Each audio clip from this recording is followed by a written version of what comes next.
யாரும் எனக்கு தேவையில்லை, என் நபி போதும் எனக்கு. ஏன்? ஸல்லல்லாஹு அலைஹி வஸல்லம் சொன்னார்கள், லா அஸாலு. ஏங்க நம்ம ஐ லவ் முஹம்மதுன்னு சொல்றோம்? ஏங்க எல்லாத்துக்கும் நபியை நாம் விட்டு கொடுக்க மாட்டோம்? ஸல்லல்லாஹு அலைஹி வஸல்லம் சொன்ன ஒரு ஹதீஸ், லா அஸாலு அஷ்ஃபா உம்மதி, என் உம்மத்திற்காக நான் சிபாரிசு செய்வேன், சிபாரிசு செய்வேன். எதுவரை தெரியுமா நான் சிபாரிசு செய்வேன்? நம்ம பிள்ளைங்க மறந்து போயிடுவாங்க. குர்ஆன் சொல்லுகிறது, யௌம யஃபிருல் மர்உ மின் அஹி வ உம்மிஹி வ அபி. மறுமை நாள்னா என்ன? குர்ஆனை ஓதி பாருங்கள். சொந்த பந்தங்கள் ஓடினால் அதற்கு பேர் மறுமை. யாரும் கிட்ட நிற்க மாட்டார்கள், அதற்கு பேர் மறுமை.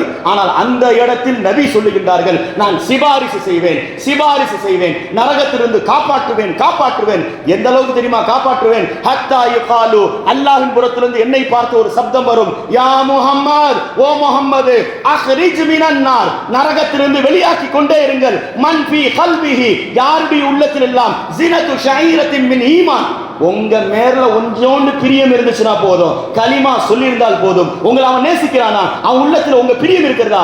கொஞ்சோண்டு பிரியம் உங்களை லவ் பண்ணிட்டா போதும், அவனை நீங்கள் நரகத்திலிருந்து வெளியாக்குங்கள் என்று சொல்லி மலக்குமார்களை சொல்ல மாட்டான்.